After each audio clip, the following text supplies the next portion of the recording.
Hey there, everyone. The big news that coming out late last week about narrower tariffs rather than the broad-based tariffs that we were looking at. The market is reacting favorably right now, especially in the pre-market hours. And honestly, it's probably just the beginning up until at least around Thursday, leaning on Friday. We're going to have to watch, and I'll give commentary on that in a moment. But I will say that it could be that we have a couple green days ahead of us. So we'll watch the pre-market hours this morning, see what exactly is going on with it. I think that this could be the thing that pushes us back up over the 200-day for SPY and QQQ, and then also IWM. It's 20-day. Wait until you see it. Bitcoin, absolutely huge, and XRP is up to some pretty interesting things as well. I'm going to jump into the technicals and provide some commentary along the way. Let me just say, with the inflation side of things, I've been talking about the 4 pillars that can prop up markets or allow it to collapse if we see those pillars crumble, which I don't think that we were anywhere close to that, but anything that could infringe on the shininess of those pillars, like some small cracks that make it start to think that it's structural,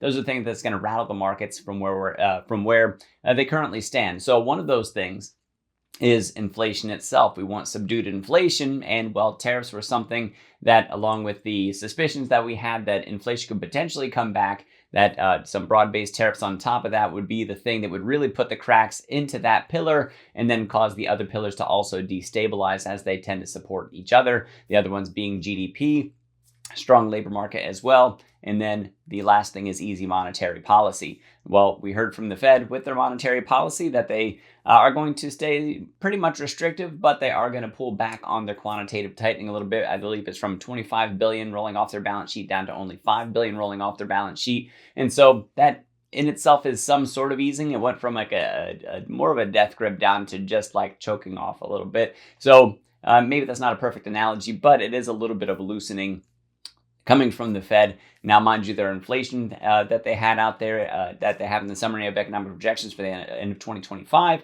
and then also looking at what they say for GDP lowering by pulling back on those tariffs. Now, mind you, that meeting ended on Wednesday, and then Thursday, Friday were the days that we started hearing about a narrowing, a more targeted approach to those tariffs rather than broad-based. So that could be something that allows GDP to rise just a little bit, and then it could also be something that allows inflation to also subdue a little bit. So we'd have a stronger GDP because it would bring that whole import-export balance or import-export balance of trade back more into alignment, a little bit more back towards the exporting side of things, or maybe a little less on the import side of things should be what I say. That we saw a lot of pull forward in that with the tariffs expected to hit. So lots of purchasing ahead of those tariffs in preparation just in case for what we could potentially see.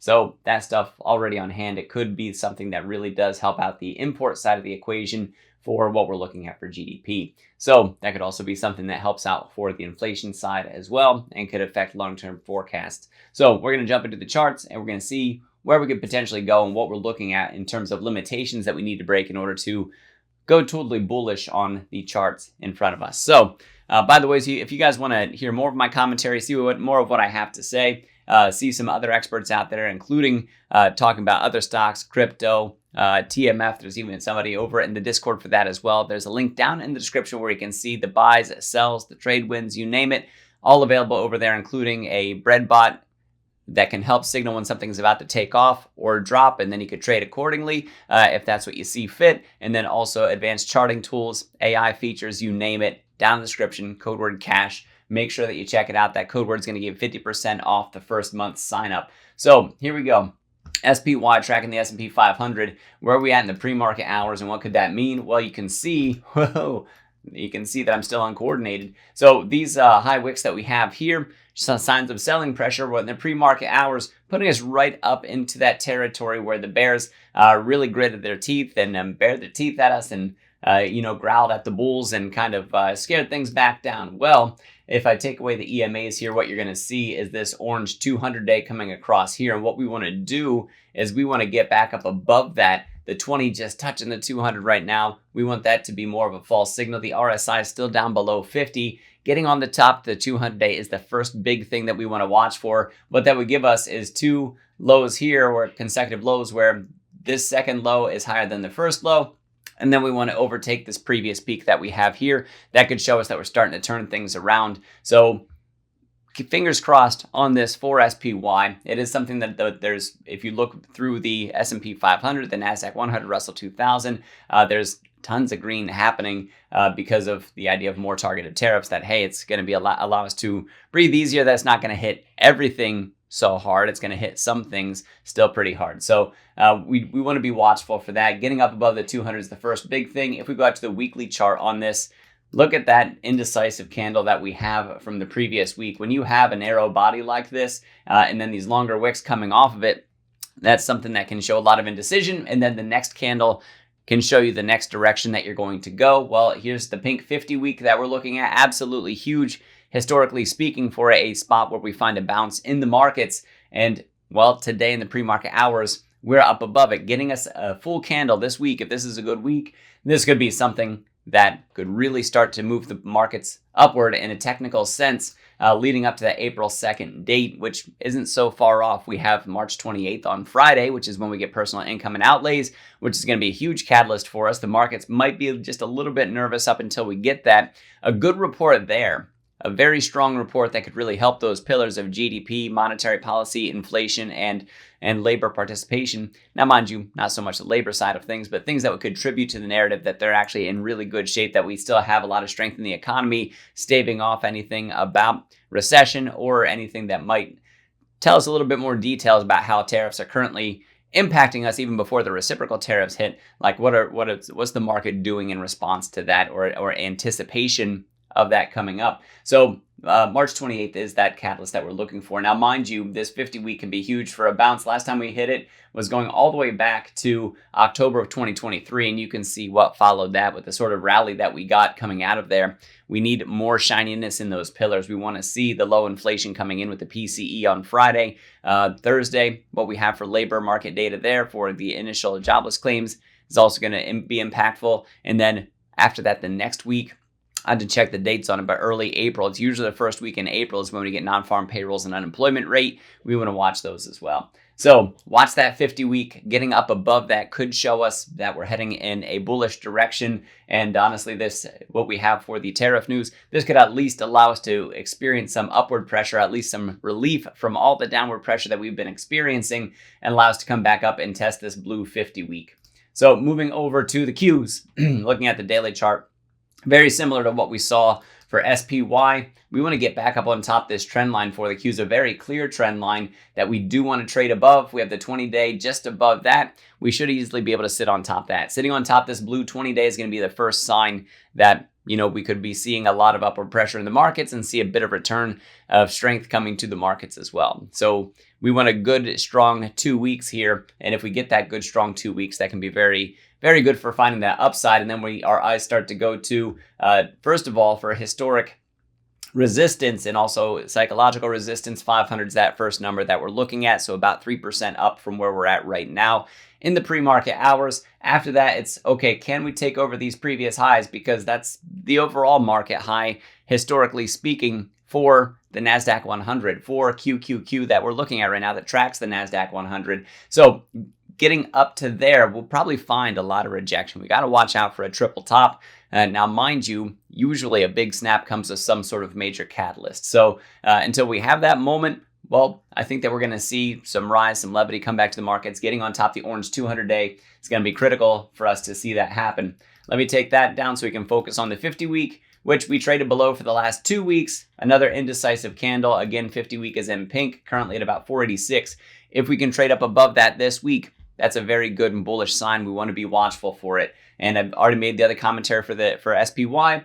Similar very much here to what we have for the Qs. Watch for that blue to come in, that 50-week coming in, 20-week coming in at about 514. Now, IWM, this one's highly interesting. When we look at IWM, we do have the 20-week that we're competing with. We have the death cross. Now, mind you, that lags all this price falling off that you see right here, the 50 down over the 200, but that could mess us up with some of the moving averages. Getting back on top the 20 day is the first big one for IWM. These small caps would very much benefit from not having those broad-based tariffs in place because they're going to be more sensitive to the inflation that we experience and the recession. And so you can see that that lower performance from IWM than what we got with the SPY and with the Qs. So for these Russell 2000 stocks, man, they got beat up Hopefully we get back up on top of the 20-day. If we can, watch for the 50-day to be that next resistance up above that. So the reason that I say that this one is really interesting, or the most interesting, let me pop up the weekly chart for you.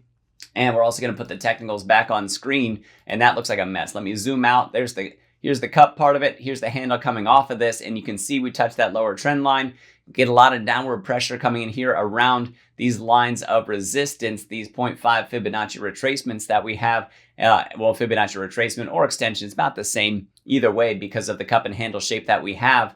But that shows that about 213 is that next line in the sand number, which still gives us, about 7-ish%, 6 to 7% from where we closed last week. Up, actually, let me see, it's $12. Yeah, so about 6 to 7% up from there. And then getting up on top of that, you can see those places where we could also find those sort of rejections. Now, mind you, if that shows that this was the most recent bottom and that bottom does hold, well, then we could put another Fibonacci retracement on that. We could also see a little bit more minutely, a little bit more in a narrow focus. This is a weekly chart, by the way. We do want to see good things coming out of this. If this cup and handle is going to be confirmed, that means we have to get on top of this part of this bear channel that we found ourselves in recently. We got to get outside of that, hopefully retest it and show it as support. And if we can do that, if that's able to happen, what that does is it brings in this 40% move, 40%-ish. As a matter of fact, from right about now, maybe even closer to 45. So 40 to 45% move if confirmed. Now, mind you, this shifts and would actually move this price target up depending on when we break out. This was just a line that I put here because of where that 50% retracement happens to be. It's just down below a little bit. So if we actually even adjust it down this way, yeah, that moves that line just a little bit, but it all depends on where we break out. It's hard to place that ahead of time. Maybe we could even place it as deep as the 61.8. We still get about a 40% move out of it. So keep that in mind as we watch this, that if for some reason we hit that moment where we happen to have the four pillars that I've talked about, GDP, monetary policy, low inflation or subdued inflation, and then strong labor market. If all four of those look shiny, polished, and new, you can bet that what we're going to get from the Russell 2000 stocks is that that's going to go absolutely astronomical. And the other markets are also going to do really well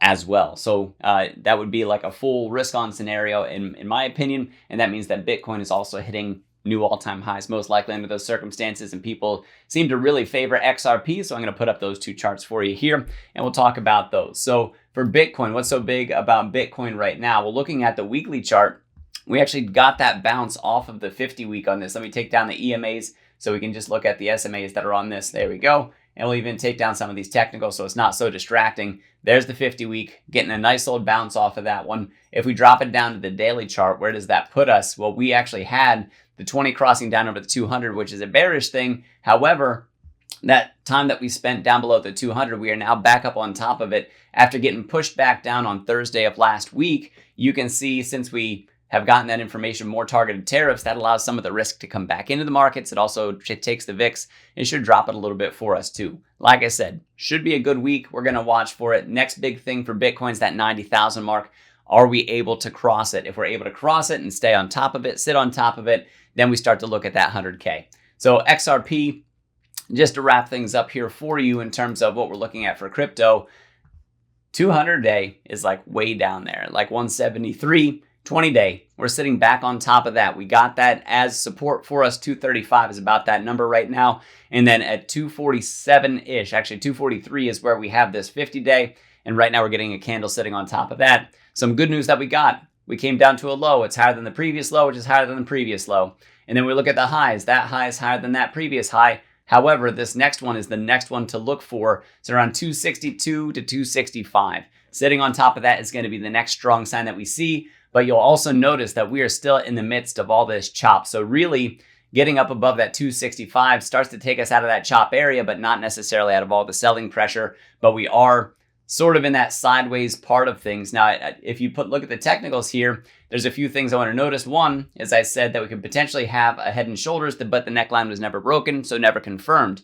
I also said that this price target of 54 cents was highly unlikely to happen to us unless some deep, dark days came our way, and we're just not getting those. I think there's too much support, too much momentum. I think we're still very much in a bull part of the cycle where we might see some weakness every now and then, but I still think that there's a lot of upside if we're able to take this shoulder out as a right shoulder. well, then the entire thing gets canceled, gets scrapped.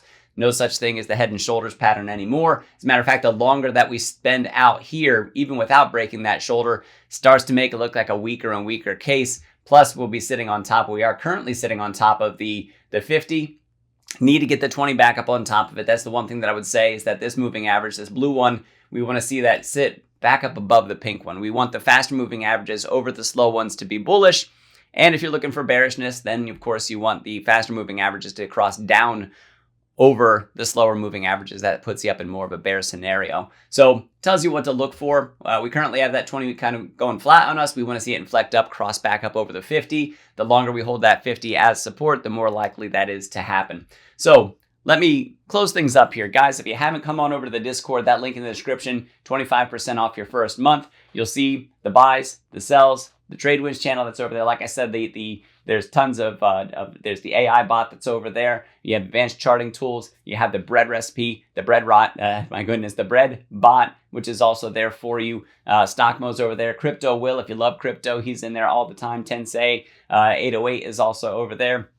Just tons of panel experts as part of that Discord. I'm one of them. You can come over, see what all we're saying, see what all we're talking about, what we're focusing on, what we're trading. You're joining thousands of members that are already part of that Discord. And if you guys want to learn more about technical analysis trading, trading with options, there's some coursework down in the description as well, where you can use code word DOCTOR, DOCTOR. That's going to save you a ton of cash on those courses. And they are small, easy to digest, top notch. I have 17 years in education with my doctorate in education. I vetted these courses myself, and I'm telling you that they are the most well put together courses I've ever seen for anything finance ever. So check those out. Use code word DOCTOR. And when you're signing up for the Discord, make sure that you use code word CASH. That's going to save you 50% off the first month. Guys, thank you very much for watching. I am Dr. Stock, Doctor of Education. Remember, my friends, that learning is earning. We'll see you next video.